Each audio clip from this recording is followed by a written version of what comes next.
you're alone at the camp, on your own thinking, on your own world. And you and I will walk into that camp. You and I are gonna meet Janet, that young little Janet at 9 years old. And we're gonna introduce us. And then you tell you that, hey Janet, this is Janet of the future. You're gonna tell her something about your journey, her journey that she's gonna experience in the future. So what is that you would tell?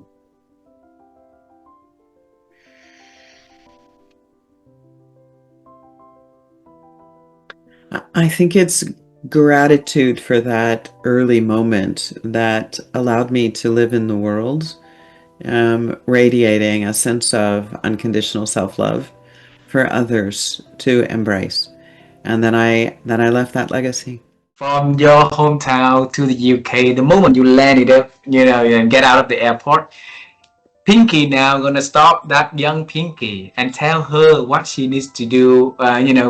Some advice that you wanna tell her about her future, about the journey that she's gonna have ahead of her. What is that the Pinky will tell that young one? I would tell her, follow your dreams and don't be afraid of failure, and that be yourself. So follow your dreams, think big, because if you don't think of something different, you're never going to do something. And really, really have people in your life that are meaningful and good. So I think what's helped me most is my own, my own kind of wish to do something good, but it's the people who are absolutely vital for us, because I think, if you don't have enough people who can give you the energy, give you the hope, believe in you, life is tough.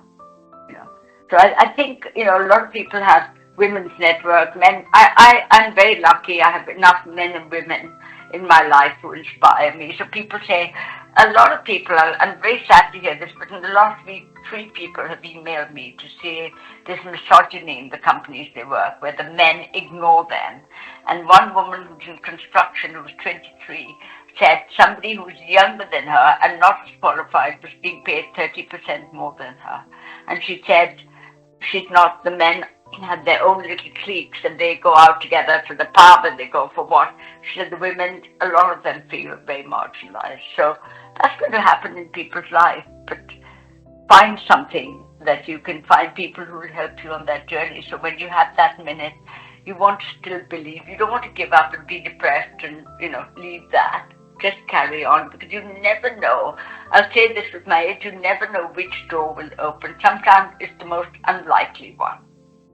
Think big, having people in life, and then support one another. Well, that's interesting, because I will tell her that she will be able to lose the fear to interact with other people, like that fear of, what are other people thinking, or others. Tell her, like, no, you're gonna lose that fear. Sometimes it might not be easy, but it is by getting out there and talking to people and realize that there's a lot of people that are either just like her, or that think that are thinking same things, or that she could learn a lot from. I think that just that girl, that there could be many possibilities, and even no matter the age, that even if she thinks that by 20 something she has to have things figured out, it's like, no, life is gonna be a constant journey of learning and embracing and setting, you set your own limitations. And I think that she will be able to kind of surpass her own imagination on the possibilities that are out there. So yeah, certainly I will tell her that. And what would she say to you? I think she will trust me. She'll say, like, okay, all right, that sounds, I don't know how, but but and that part of losing the fear is like, okay, no, that's interesting. So I think she will believe. It's just not see the full picture, but I think she will believe the future me. So that question is, if I can travel time with you to when you stay with your brother at your grandparents' home, okay, you, me, seeing your little self there, and you're gonna tell that little Morag about the future works, the journey that she is going to have. And if there's one piece of advice that you are going to give to that little Morag, what is that one piece that you're going to share with her?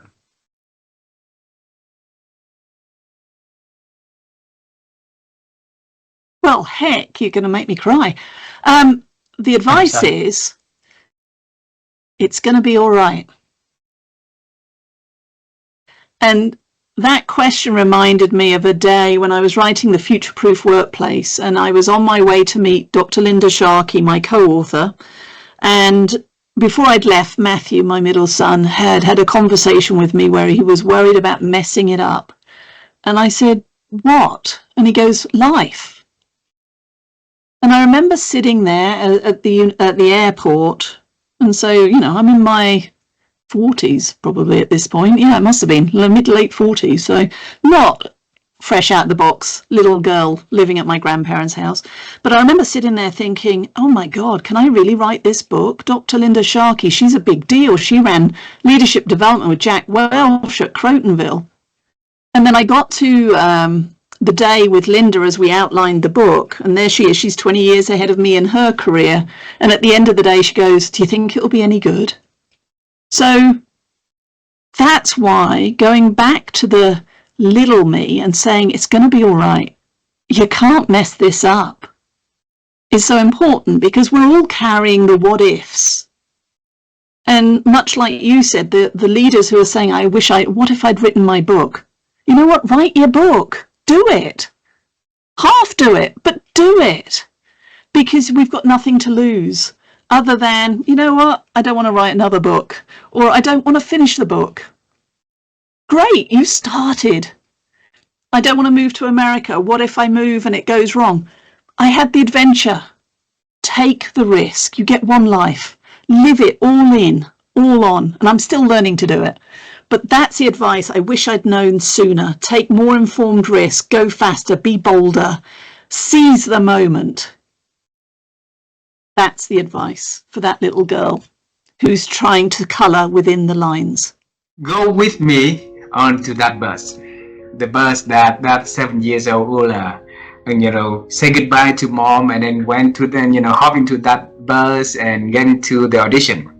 They were assuming that you and I are gonna sit there and you talk to that little Ulla. Alright, you say, I'm Ulla. Years later.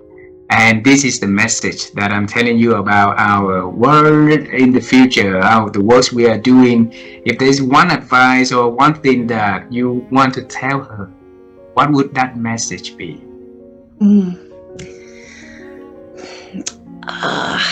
I would just hold her and I would tell her, believe in yourself. And that's such a beautiful question. I think that's also, you are giving another tip for all the listeners. That's a really important question for all of us. And I would really say, keep following your heart, and it's going to be okay. No matter what, it's going to be okay. And because throughout the journey between then and now, there have been so many moments where I haven't believed in myself and I felt not enough or whatever else it has been. So I would just plant into her that you are never alone. You are always guided. You are always supported, even if it doesn't feel like it. You are always loved, and you don't need to deserve that love in any way or form. You are loved just as you are. So you and me now travel time together to see your parents back then, and probably they have yet having you back then also, okay? And then you are going to tell them that you are their daughter, and then you are going to tell them that about your amazing journey ahead of time. And what would you tell them?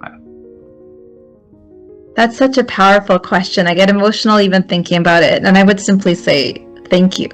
because I would not be here without everything that they'd done for me, all of the sacrifice. They've left their family behind. And it was a different time. We don't have back in the 80s when they moved here, they didn't have the instant connectivity that the internet affords. It was long distance calls and letters. And so I would simply say thank you. And you have something to tell the little girl about the world, about herself in the future, something that you can help her to see differently. So what is that you are going to talk to that little Liz back then, and why? My thing is, I would have said to myself, believe in yourself because you are worth it. Because everyone else said that I wasn't worth it.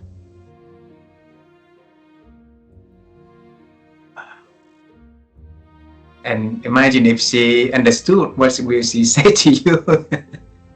Yeah, if it was me back in that time, I would have believed her, because nothing was positive about me, and I always held on to positive. On that particular day, you and I now get into your room.